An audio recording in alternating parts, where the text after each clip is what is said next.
Alô, boa noite, tudo bem com vocês? Por favor, quem já entrou, se puder sinalizar se estão me ouvindo bem, me vendo bem, eu agradeço muito. Acho que a partir da próxima eu já estou um pouco mais experiente, estou um pouco mais tranquilo, a expectativa é melhorar um pouco a cada nova experiência. Quem estiver me ouvindo, por favor, dê um joinha, sinalize. Ótimo. Obrigado, Leandro. Obrigado, Milka. Ok. Queria começar dizendo que eu estou muito feliz com essa página. Estou bastante surpreso também, porque na última semana a página deu um salto bem grande e já estou chegando Aliás, ontem a página passou dos 1.000 primeiros seguidores e isso para mim é uma surpresa e uma alegria, porque eu confesso que não sabia muito bem o que esperar. Eu me dispus a levar a página adiante como um projeto pessoal, sem saber se ia ter repercussão ou não, se ia haver gente disposta a me ouvir ou não, e para minha surpresa já tem 1.000 pessoas seguindo a página. Quero agradecer publicamente a professora Catarine Jordão, da página Educar com Sapiência, que foi quem fez uma marcação e uma divulgação super entusiasmada, e a partir dessa divulgação dela veio bastante gente. Então, obrigado, Catarine. Não sei se você vai conseguir assistir ao vivo, mas depois na gravação certamente você verá, então fica registrado o meu agradecimento. Essa já é a nossa terceira live, e para quem não participou das anteriores, eu acho que vale a pena só repassar muito rapidamente o que eu disse nas lives anteriores. Então, na primeira live foi basicamente uma apresentação pessoal. Eu disse quem sou eu e o que eu faço e por que comecei a fazer esse projeto. Então, o meu nome é William, eu trabalho como tradutor, como revisor de textos e como editor, e comecei a fazer esse trabalho de divulgação mesmo de conhecimento gramatical por uma razão muito simples. As pessoas me procuravam com dúvidas e eu achei que valeria a pena respondê-las em público. É basicamente isso. Então, estou fazendo aqui com vocês algo que eu já fazia em particular. Ponto número 1. Na segunda live, eu só fiz uma breve explanação panorâmica das principais divisões da gramática. Então eu falei da divisão entre fonologia e fonética, morfologia e sintaxe, que são 3 áreas distintas, e falei a respeito de alguns dos tópicos que são estudados em cada uma dessas áreas. Falei também que o princípio que rege o que eu faço aqui é que tudo converge para o texto.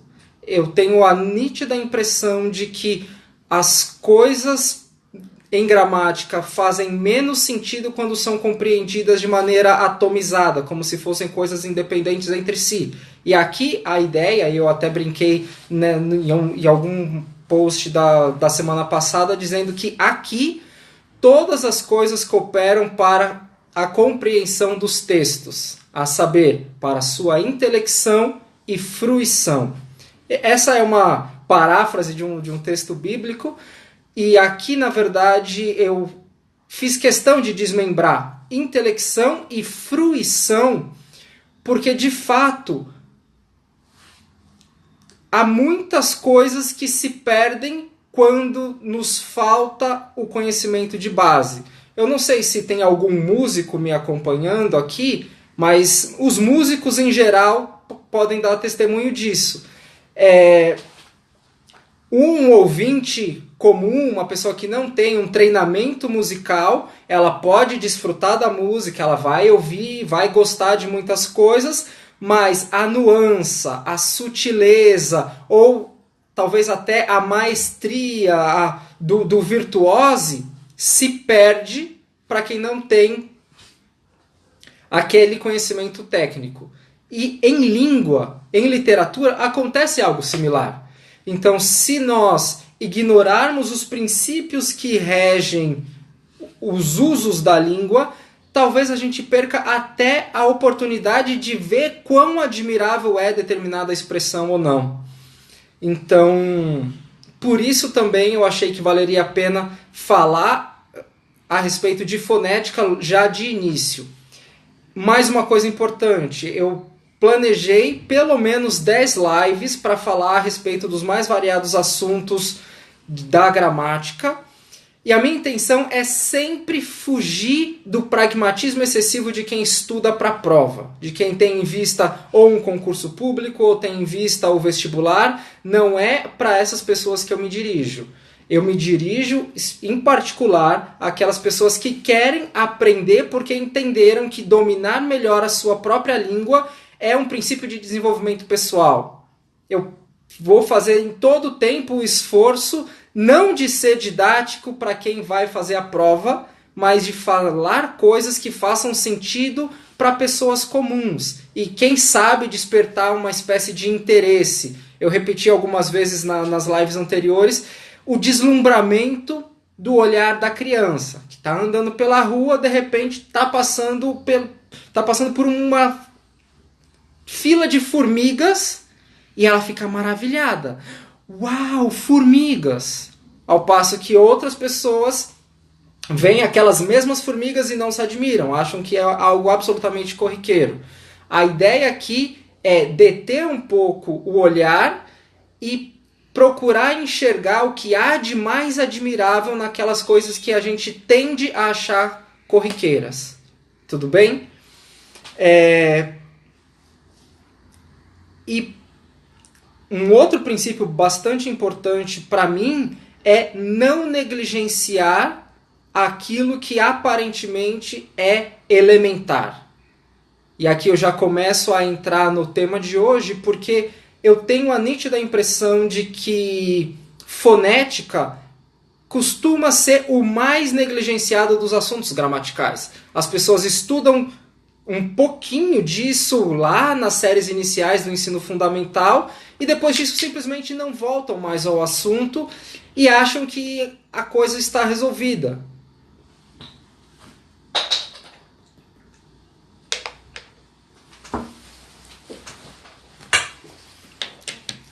Então, algumas noções que de fato deveriam ser elementares se perdem no tempo e começa a haver uma série de confusões. Então, primeira coisa, eu comentei isso anteriormente já, nós estamos falando de fonética e a primeira distinção que eu acho que é importante fazer é entre som e letra, ou entre fonema e grafema. Por que eu estou falando isso? Pensem aí entre vocês, se alguém te perguntasse de repente, do nada, quantas vogais há na língua portuguesa? O que você responderia? Comentem aí para mim, só para eu saber se estão prestando atenção. Quantas vogais há na língua portuguesa?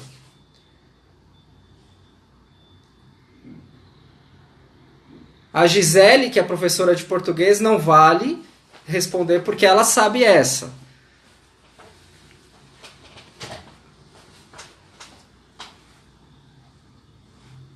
Pois é, começaram a aparecer exatamente as respostas que eu imaginei. Em geral, as pessoas respondem 5 vogais. E agora que vem o primeiro espanto que eu pretendo provocar em vocês. Não são 5 vogais, são 12. Não são 5, são 12. Por quê? Porque quando a gente fala de vogal, a gente fala de sons e não de letras. Então, entendam isso. Do ponto de vista fonético, são 12 as vogais e não 5.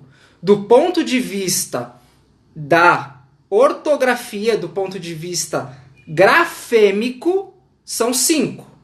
Mas do ponto de vista fonético, são 12. E agora vem uma explicação. Quais são antes de falar quais são as 12, vou fazer de novo a distinção que eu comentei na live anterior. E Jean, é exatamente isso que eu vou responder agora. Qual é a diferença entre uma vogal e uma consoante? A explicação é articulatória. Então diz respeito à forma como os sons são produzidos pelo nosso aparelho fonador. Então, as vogais são os sons produzidos sem nenhuma obstrução à passagem do ar. De maneira que a gente pode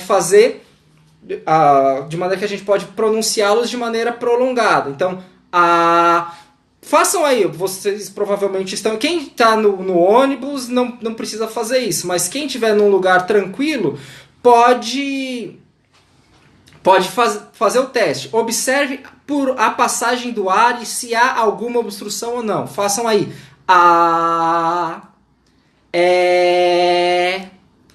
I, O, U. Eu não sei se vocês perceberam, mas só nessa pronúncia das vogais eu já pronunciei 7 e não as 5 tradicionais. Por quê? Porque do ponto de vista fonológico há uma diferença entre as vogais E e E. E entre as vogais O e O. Portanto, a gente já tem 7 e não 5. A, E, I, O, U. 7, tá certo? Mas eu disse que eram 12. Por que eu disse que eram 12? Porque além dessas 7 vogais ditas orais, há outras 5 vogais ditas nasais. E agora vocês são capazes de concluir por si mesmos. Quais são as vogais nasais? An, en, in, on, Perceberam? E há margem, digamos, para confusão na ortografia, por exemplo, justamente porque não há uma equivalência plena, uma equivalência rigorosa entre os sons e a grafia das palavras. Porque, por exemplo, como a gente sinaliza ortograficamente as vogais nasais? Em geral, elas são seguidas de N, ou M, ou tio.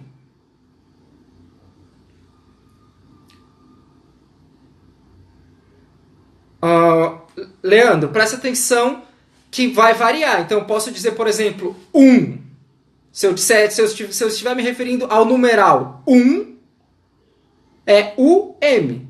Mas se eu estiver pensando no interior de uma palavra e for, por exemplo, unção, esse é nasal, mas ele não é marcado mais com o M. Ele é marcado com o N. Então, índice de nasalização das vogais serão, ortograficamente, ou M, ou N, ou tio, a depender do contexto.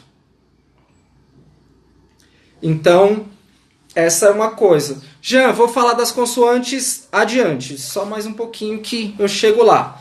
Então, espero que vocês já tenham percebido algo absolutamente fantástico. Algo absolutamente fantástico. E que tende a passar despercebido. Nós não temos na língua portuguesa 5 vogais. Nós temos 12. Enfim, não tenho mão suficiente. Nós temos 12. 7 vogais orais e mais 5 vogais nasais. Tá certo? E aí vem a próxima fase, que é pensar, então, na distinção entre vogais e consoantes. Eu não disse até aqui que as vogais são sons produzidos sem obstrução à passagem do ar? Agora, as consoantes são justamente aqueles sons produzidos por meio da obstrução à passagem do ar. E essa obstrução à passagem do ar é que é variável conforme algumas categorias, que são as seguintes. Então, conforme o modo de articulação. Espera só um minutinho que eu vou me organizar aqui com as minhas anotações.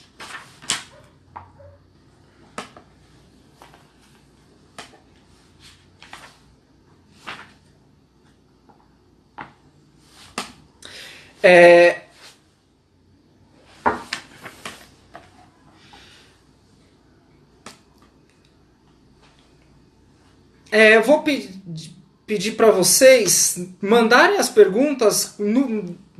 Depois que eu terminar a exposição, vocês me mandem as perguntas para eu não correr o risco de me perder, porque senão eu corro o risco de responder algumas, mas não todas, ou de antecipar um assunto. Então, se quiserem escrever só para que a pergunta não se perca, mas manda só mais adiante, porque senão tem perigo de passar despercebido, tá bom?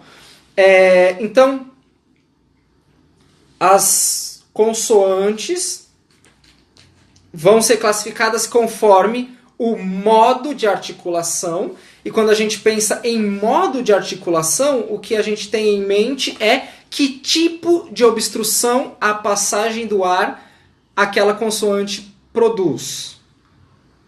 Por exemplo, há um tipo de obstrução que é completa. Então, para pronunciar determinados sons, nós temos que obstruir inteiramente a passagem do ar. Então, se você pensar, por exemplo, no som da letra P, tentem fazer aí. Quem estiver num lugar tranquilo, reproduza em casa. Há uma obstrução completa e o som é produzido na explosão da passagem do ar. Mas antes da explosão há uma oclusão, há um fechamento completo da boca. A letra B, o som da letra B, a mesma coisa. B, B. O som da letra M,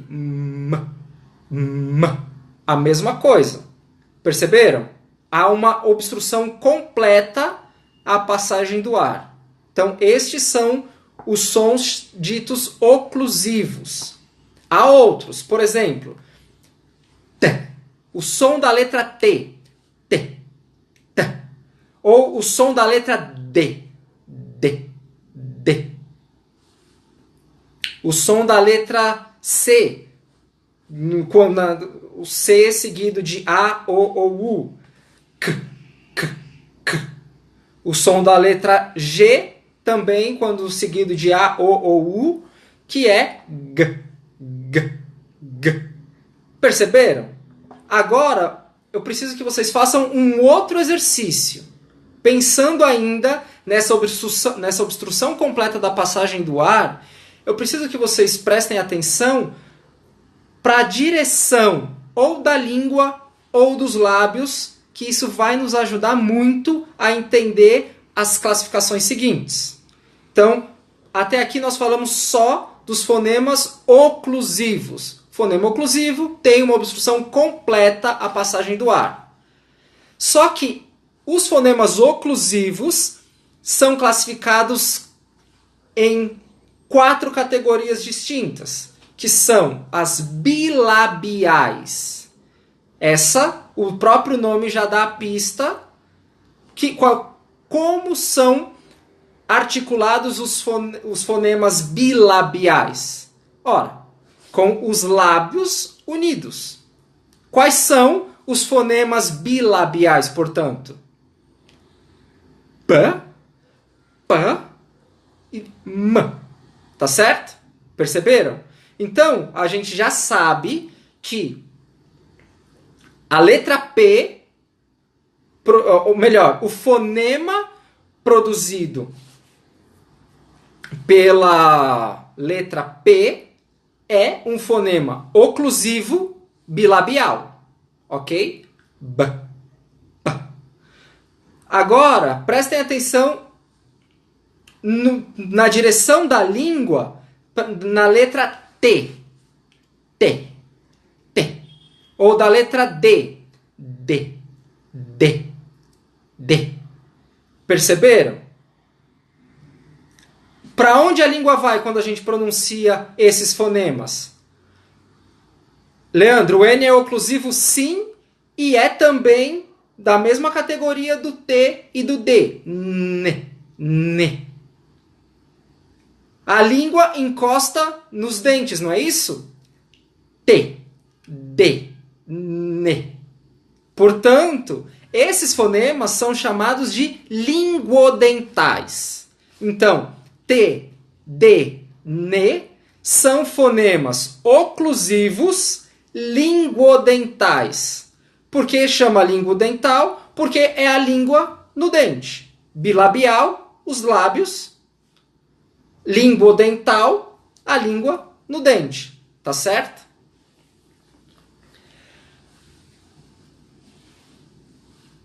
O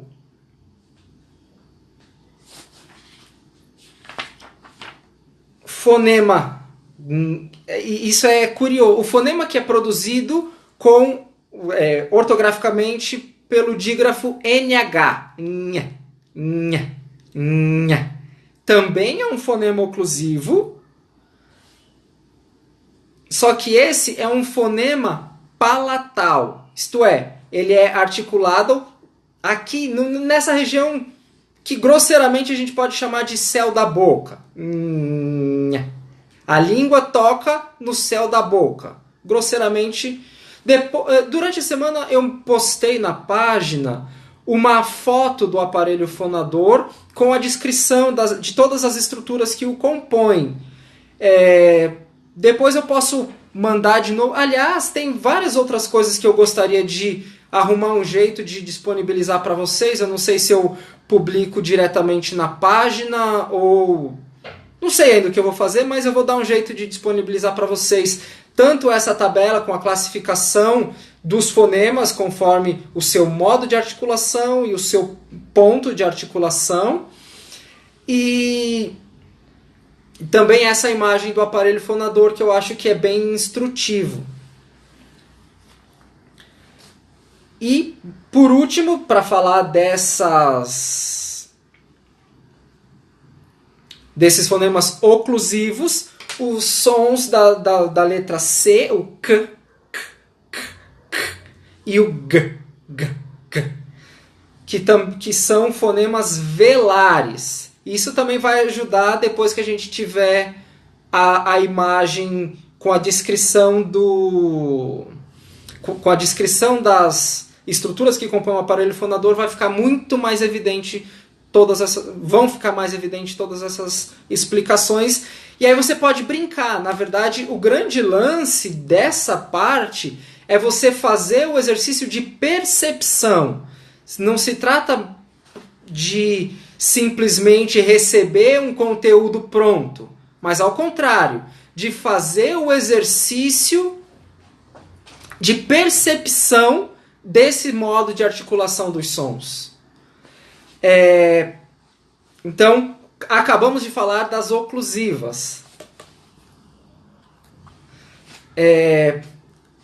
Uma segunda categoria de fonemas são os fonemas chamados de fricativos. Por que eles são chamados de fricativos?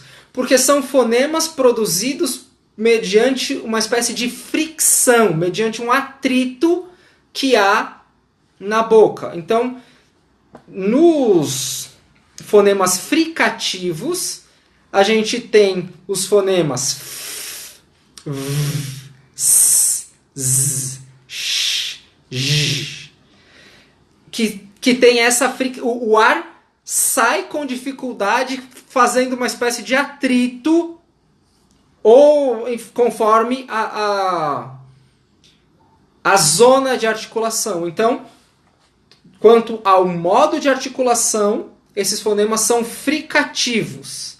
Isto é, eles É como se o som estivesse vazando com dificuldade e passando por alguns lugares, por algumas regiões da boca. Entre elas, e aí de novo, é o exercício de observação. Então, vamos lá. O fonema da letra F.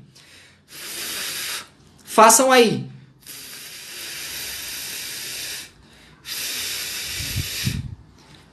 Observem a direção do lábio, do dente, da língua e tentem descobrir como é que chama como é que se chama esta zona de articulação. O fonema da letra V, mesma coisa.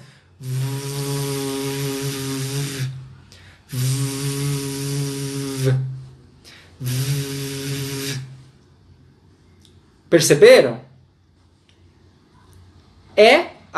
No anterior, a gente viu quando a língua toca no dente, ela é chamada de o fonema é chamado de linguodental. No caso dessas fricativas, elas não são linguodentais, elas são labiodentais. Muito bem, ó, acertaram. Elas são labiodentais. Por quê? Porque agora é o lábio que toca no dente.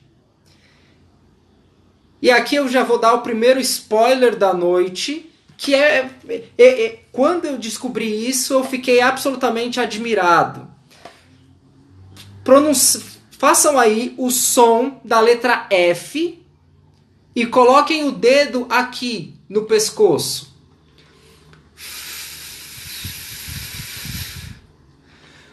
Agora, mantenham os dedos aí no pescoço e pronunciem o som da letra V.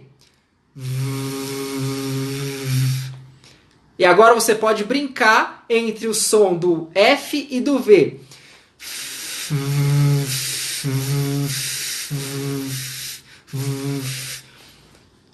Perceberam? O que aconteceu aqui?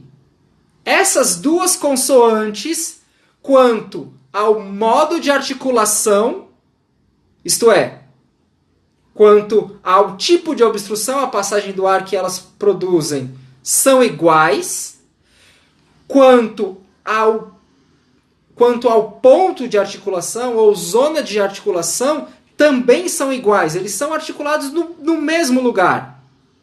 E a única diferença entre o F e o V, entre o fonema produzido pela letra F e o fonema produzido pela letra V, é que um tem vibração das cordas vocais e o outro não tem vibração das cordas vocais. E essa diferença essa oposição entre vibração ou não vibração também é uma categoria importante, que é o que a gente chama de surdas ou sonoras. E os pares opositivos vão ser uma constante na língua. Então, já falei até aqui das fricativas, falei do F e do V, que são as fricativas labiodentais. O F é surda, o V é sonoro. Agora a gente vai avançar mais um pouquinho, vamos para o som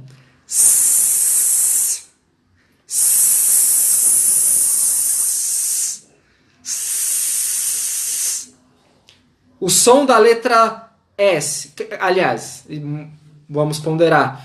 Uma das manifestações possíveis da letra S, porque daqui a pouco eu vou falar disso também, mas saibam que que é do fonema S que eu estou falando.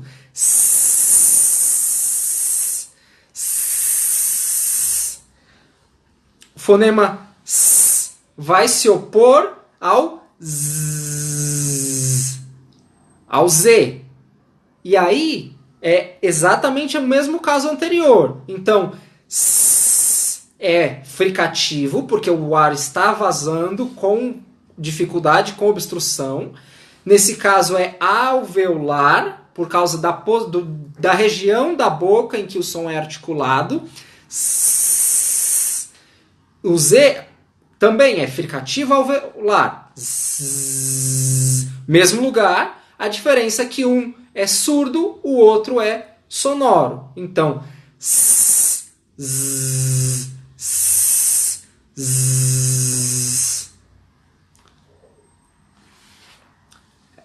É isso aí. Bom, é engraçado me referir a alguém como clássica em casa, mas clássica em casa, de fato,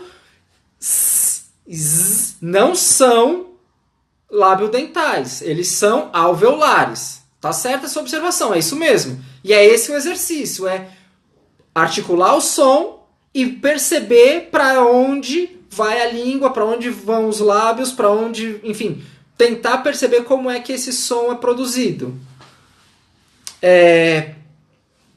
E por último, dentro das fricativas, nós temos os sons sh e j, sh, j, sh, j.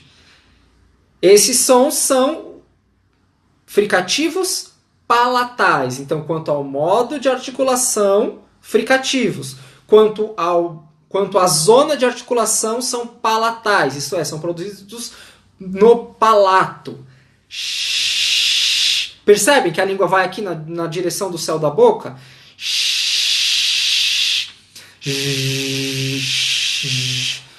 E de novo, a oposição. Surdo, sonoro. É isso. Já falamos das oclusivas, das fricativas.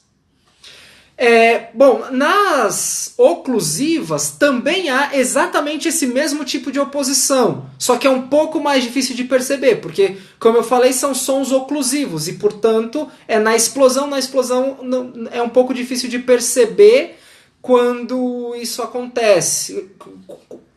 Não é tão perceptível a vibração aqui como a gente faz nas fricativas com o dedo.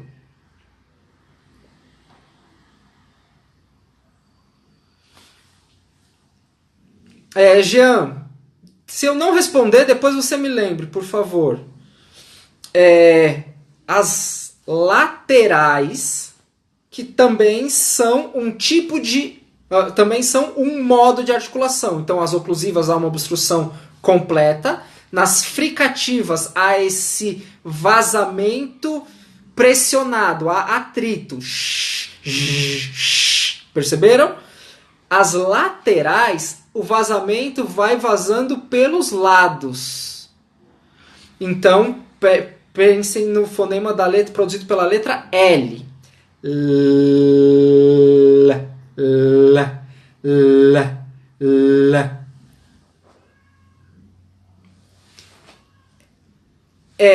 Não conseguimos fazer o som da oclusiva sem a vogal por uma característica inerente do som. Lembram que eu falei que a vogal é produzida sem obstrução à passagem do ar, a consoante é produzida mediante a obstrução à passagem do ar. O que eu não disse, simplesmente porque eu esqueci, é que a consoante, por definição, precisa do apoio de uma vogal. O que quer dizer consoante? Quer dizer simplesmente soar junto.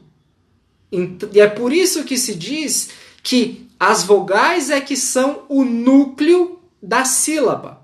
Por quê? Porque a consoante necessariamente precisa estar apoiada numa vogal. Então, no caso das oclusivas, acontece isso de maneira mais evidente, mas a rigor, a pronúncia das consoantes sem o apoio de uma vogal é muito difícil mesmo. Por isso que são consoantes, porque elas precisam soar junto. Tá certo? Mesmo esses sons que a gente consegue manter, no caso das fricativas,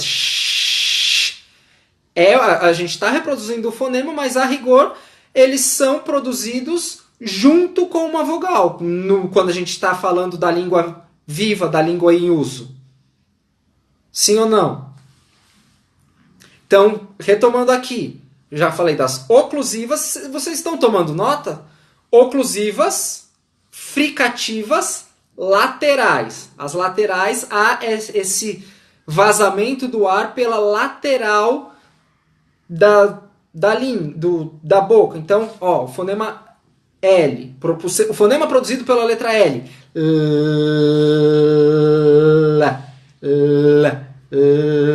Ou o fonema produzido pelo LH. Percebem que o som vai vazando pela lateral e, portanto, é o tipo de... Aliás, portanto, é o modo de articulação lateral. E aí, de novo, alveolar, porque a língua vai em direção aos alvéolos. Prestem atenção numa coisa. No fonema L e o fonema T. Observem a direção da língua. T, não se confundam. O fonema é alveolar, isto é, a língua vai tocar nos alvéolos. O T é língua dental mesmo, a língua toca no dente. O L é ligeiramente anterior. É antes do dente, tá certo? Então, a última dessas categorias das consoantes, que são as vibrantes. Então, são sons produzidos mediante uma vibração do aparelho fonador. Então, o exemplo, pensem, por exemplo, no R brando. Sabe aquela história do R entre vogais? Do arara, ra, ra, ra, ra, ra, ra. Perceberam que é uma vibração? Ra, ra, ra. Isso é um modo de articulação. Ele é vibrante e, quanto ao ponto de articulação, ele é alveolar. Presta atenção à direção da língua. Ra, ra, ra, ra, ra, ra. Ou o fonema produzido pela letra R, agora o R forte, que também é vibrante, só que agora ele é velar. Há um fenômeno curioso aqui que diz respeito à variação das pronúncias, das possíveis pronúncias da consoante produzida pela letra R, que varia conforme a região do Brasil. Então, se vocês pensarem, por exemplo, que há lugares em que se diz porta, esse fonema é vibrante. Há lugares em que esse fonema vai ser quase gutural, ele vai vir aqui da garganta. Porta, porta. E há regiões ainda que ele vai ser retroflexo, ele vai ser porta. Ao falar dessa variação possível do som, eu quero introduzir mais uma noção importante, que é a diferença entre fonética e fonologia. Até aqui, tudo que eu falei diz respeito à fonologia. Então prestem atenção que agora tem uma sutileza. Fonologia vai estudar os sons que são distintivos de significado entre as palavras. Então, por exemplo, avô e avó, há uma diferença entre uma vogal fechada e uma vogal aberta. Essa diferença implica uma mudança de significado? Sim. Portanto, isso diz respeito à fonologia. Mas se eu pensar que, por exemplo, é muito comum que as pessoas digam leite quente, ou, em algumas regiões, leite quente, eu tenho um som diferente, não tenho? Tenho um som diferente, mas eu não tenho um fonema diferente. Por quê? Porque essa diferença de som não implica em distinção de significado. Então, é como se fosse uma manifestação, uma outra manifestação possível de um mesmo fonema. Mas para essa abordagem que eu tenho aqui, isso não é o mais importante, mas é importante que vocês saibam que isso existe. O mesmo fonema pode ter diferentes materializações. Tá?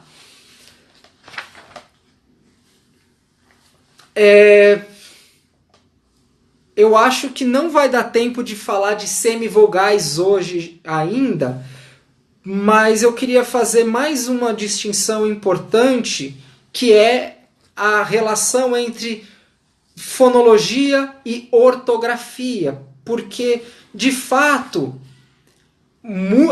as crianças em fase de alfabetização têm dificuldade, algumas pessoas, mesmo na idade adulta, têm dificuldade com a ortografia. Por quê? Porque essa relação entre os sons e as letras não é perfeita. E aí a gente tem aqueles casos curiosíssimos de diferentes letras representarem o mesmo som, que é o que costuma dar trabalho. Então, quais são as possíveis manifestações ortográficas desse som? Pode ser S, pode ser C, pode ser cedilha, pode ser X, pode ser XC, tá certo? E ao oposto também. Então, até aqui eu falei de diferentes letras, várias letras que representam um único fonema. E tem também o contrário. Uma única letra que representa vários fonemas diferentes. Então pensem aí na letra X. Qual é o som da letra X? Qual é o fonema produzido pela letra X? Pode ser sh, como em xícara, pode ser z, como em exame, pode ser s, como em exceção, pode ser x, como em táxi. Perceberam? É por isso que há tanta dificuldade na assimilação do sistema ortográfico. Na assimilação do sistema ortográfico acontece isso mesmo.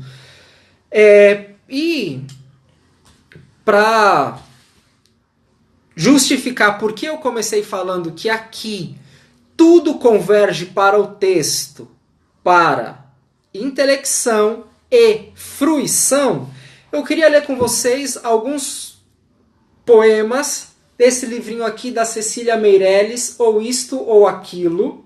Esse livrinho é maravilhoso, mas há alguns efeitos interessantíssimos que vocês vão perceber como é possível que essa brincadeira entre os fonemas, como o modo como o som é articulado, pode exercer uma função significativa no texto. Então, o primeiro que eu quero ler com vocês se chama Jogo de Bola. Não sei se vai dar para ver, mas ouçam. Jogo de bola. A bela bola rola, a bela bola do Raul. Bola amarela, a da Arabella, a do Raul, azul. Rola a amarela e pula a azul. A bola é mole e rola. A bola é bela e pula. É bela, rola e pula.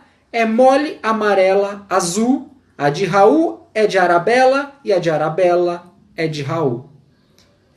É um poema infantil, mas aqui há um fenômeno curiosíssimo, que é o emprego significativo dos fonemas oclusivos. Se vocês prestarem atenção, você consegue visualizar, você consegue ouvir a bola pular enquanto você está lendo o poema. Por quê? Porque há uma sucessão de fonemas oclusivos. E o fonema oclusivo, por definição, tem essa explosão. É um barulho que se assemelha mesmo ao barulho da bola. A bola é bela e pula, pula. Percebam? Façam aí o movimento da bola batendo. A bola é bela e pula, é bela, rola, pula, é mole, amarela. Essa brincadeira com os fonemas é significativa. E agora que vocês já sabem que esse fonema é oclusivo, é produzido mediante uma explosão da boca, no caso aqui o B,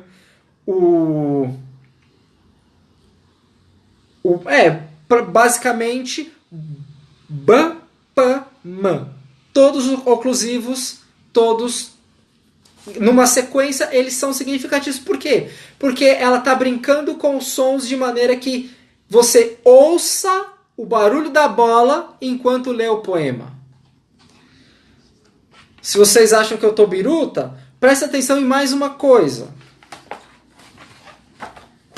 O poema agora se chama Enchente. O poema agora... não vai dar para ver muito bem, não.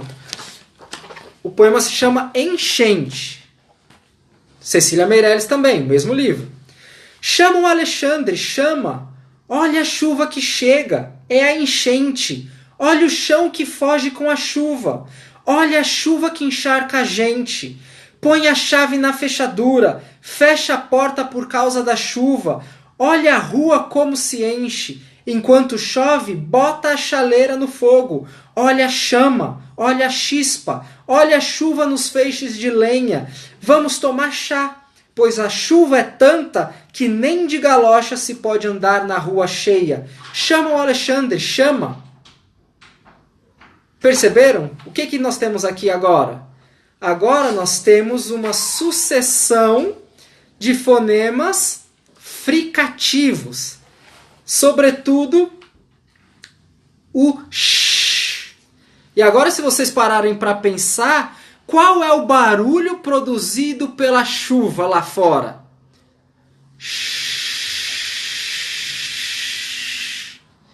Então aqui, enquanto você está lendo o poema que fala sobre a chuva, é como se você estivesse também ouvindo o barulho da própria chuva.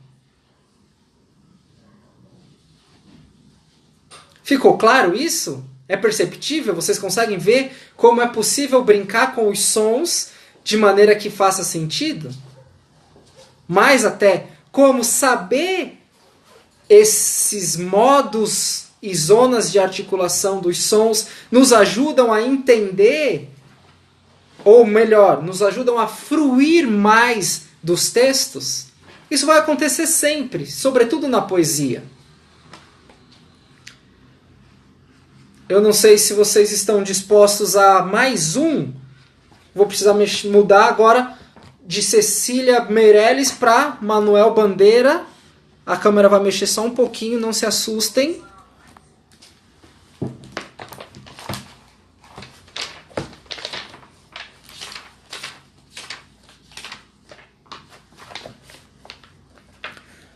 Agora, o poema é Trem de Ferro, Manuel Bandeira. Estrela da Vida Inteira, do Manuel Bandeira, é a obra poética completa do Bandeira. Então vale a pena lê-lo, porque ele é todo bom. Mas presta atenção nisso aqui. Também é um poemeto quase infantil. Café com pão, café com pão. O poema se chama Trem de Ferro. E ele chama Trem de Ferro, não por acaso, vai fazer todo sentido imediatamente. Café com pão, café com pão, café com pão. Virgem Maria, que foi isso, maquinista? Agora sim, café com pão, agora sim, voa fumaça, corre cerca. Ai, seu foguista, bota fogo na fornalha que eu preciso. Muita força, muita força, muita força. Oh! Foge bicho, foge povo, passa ponte, passa poste, passa pasto, passa boi. Passa boiada, passa galho, de engazeira, debruçada no riacho, que vontade de cantar. Oh, oh! Quando me prenderam no canaviar, cada pé de cana era um oficiar. Oh, oh! Menina bonita do vestido verde, me dá tua boca pra matar minha sede. Oh, oh! Vou-me embora, não gosto daqui. Nasci no sertão, sou de Uruquiri. Oh, oh! Vou depressa, vou correndo, vou na toda, que só levo pouca gente, pouca gente, pouca gente. Por que o poema se chama Trem de Ferro? Justamente porque se trata de uma viagem de trem. Até aí tá claro. Agora percebam como ele conseguiu o efeito de imitar no verso o barulho do trem. Com uma brincadeira entre oclusivos e fricativos.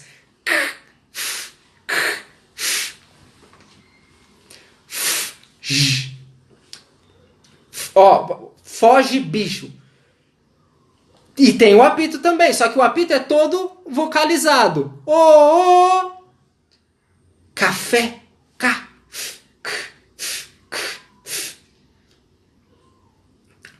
Muita força. Perceberam? Ele está opondo fricativas e oclusivas, fricativas e oclusivas, fricativas e oclusivas, e tcharam, você tem o barulho de um trem. Eu fiquei pensando nisso e aí eu me lembrei da musiquinha infantil que a gente, pelo menos na minha época, eu cantava na escola, que era, na hora de formar a fila, a gente fazia o trenzinho e fazia o quê? Piuí, abacaxi, olha o chão pra não cair, se cair vai machucar e a mamãe não vai gostar. Lembram disso? O que a gente tem aqui? De novo, o barulho do trem que é produzido mediante a oposição entre fricativos e oclusivos. Isso não é sensacional?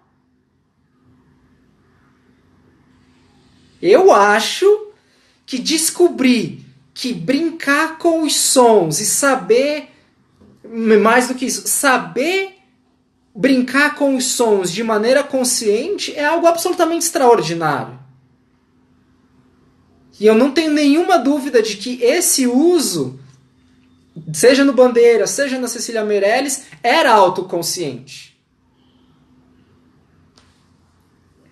Tá certo? Então, eu espero que vocês tenham entendido. Espero que vocês tenham entendido. Primeiro, a diferença entre vogais e consoantes. Então, vogais, sons produzidos sem obstrução à passagem do ar. Nós não temos 5 vogais em língua portuguesa, nós temos 12.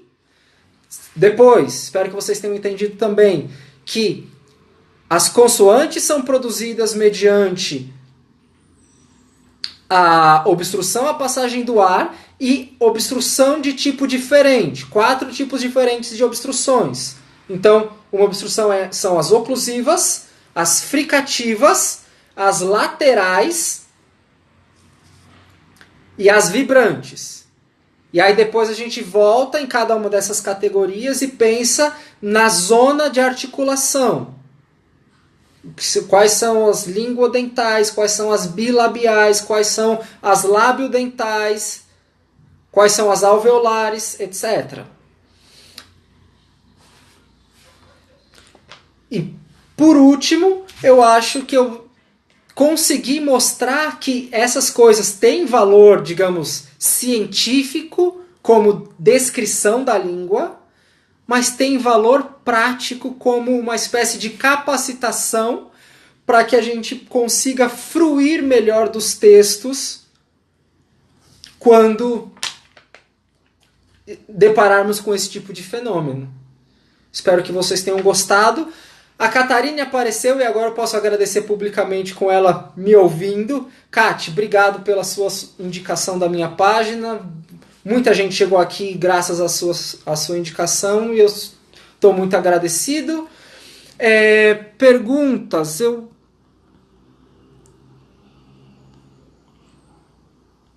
vou ter. Se vocês puderem quem mandou pergunta há muito tempo e eu não respondi ainda, quiser mandar agora, eu acho melhor porque correu bastante aqui, eu não sei mais onde estão as perguntas não.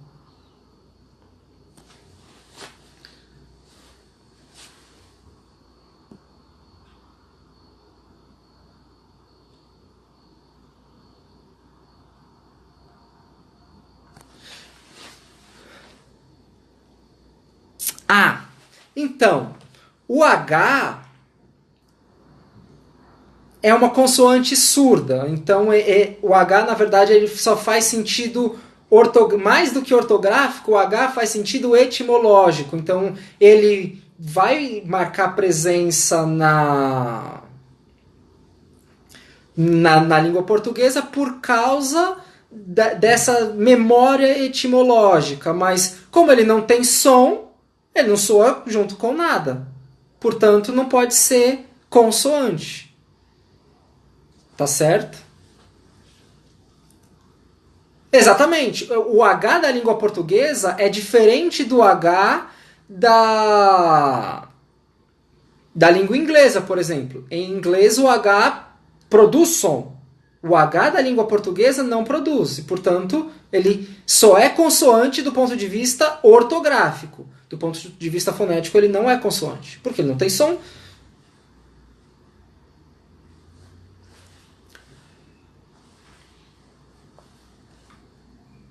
Mais alguma pergunta? Se vocês não têm mais dúvidas, eu vou ficando por aqui. Obrigado pela audiência de vocês. Eu vou deixar a live salva naquelas 24 horas que os stories do Instagram permite. Eu ouvi rumores de que há um problema no Instagram, eles não estão conseguindo salvar lives hoje, não sei, de qualquer maneira eu vou tentar deixar disponível lá. E na semana que vem a gente continua falando de fonética, só que com uma outra abordagem. Então vou falar um pouco mais a respeito de ruídos. Aqui eu falei de como a fonética nos ajuda, como a fonética ajuda a produzir sons harmônicos, mas há ocasiões em que o som é desarmônico e isso pode ser um problema. Mas isso é cena do próximo capítulo. Obrigado por enquanto e até mais.